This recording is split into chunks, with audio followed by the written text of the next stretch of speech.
ॐ गं गणपतये नमः। देवानां च ऋषीणां च गुरुं काञ्चनसन्निभं वन्द्य भूतं त्रिलोकेशं तं गुरुं प्रणमाम्यहम्। नमस्कार, आप सभी दर्शकों का स्वागत है श्री नारायणेश्वर वेद वेदांत संस्थान एवं ज्योतिष परामर्श केंद्र में। मैं पंडित नारायण दत्त अवस्थी आपके समक्ष अपने पिछले वीडियोज में मैंने एक शीर्षक जो रखा है युवा वर्ग के लिए हमारी जो वैदिक सनातन संस्कृति एवं राष्ट्र निर्माण में युवा वर्ग का किस प्रकार से सहयोग हो सकता है और उस युवा वर्ग को अपने व्यक्तित्व को बनाने के लिए, अपने कार्यक्षेत्र को निश्चित करने के लिए किस प्रकार से किन सावधानियों की आवश्यकता है, इस पर हम प्रकाश डालते रहे हैं और कुछ ज्योतिषीय परामर्श उपाय बताते हुए कुंडली में कौन सा ग्रह किस प्रकार से क्या फल देता है या कमजोर हो निर्बल हो उसके लिए क्या आप उपाय करें। तो मैंने पिछले वीडियोज में सूर्य, चंद्रमा, मंगल और बुध का थोड़ा थोड़ा वर्णन और उपाय बताए हैं। बुध को मैं पुनः ले रहा हूं। बुध जो है जब कुंडली में जिस ग्रह के साथ बैठता है उसी ग्रह के स्वभाव को धारण कर लेता है। ये बुध की विशेषता है और किसी ग्रह की ऐसी विशेषता नहीं।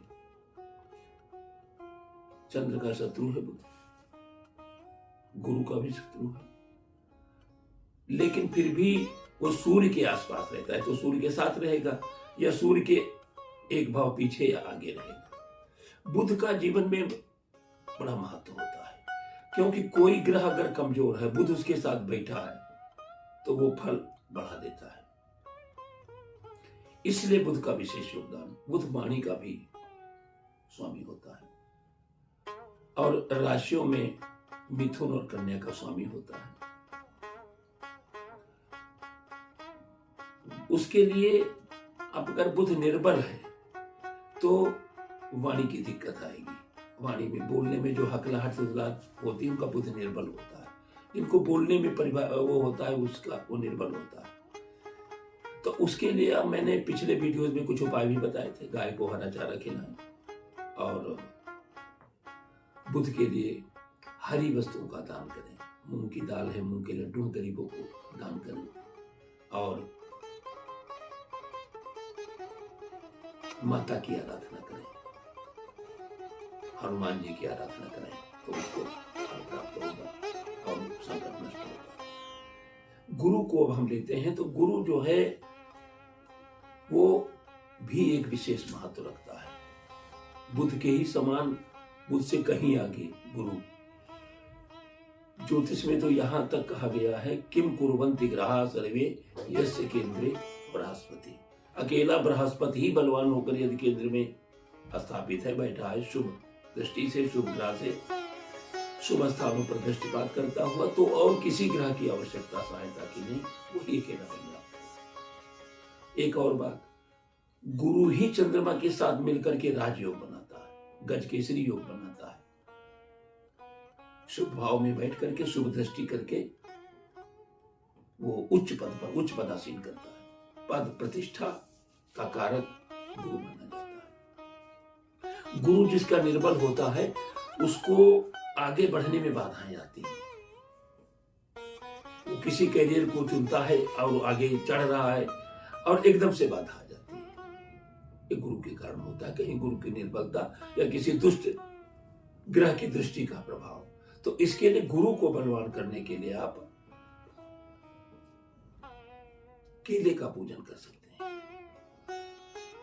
वैसे तो भगवान विष्णु का पूजन और स्तवन किया जाना चाहिए। गुरु का जो मंत्र है,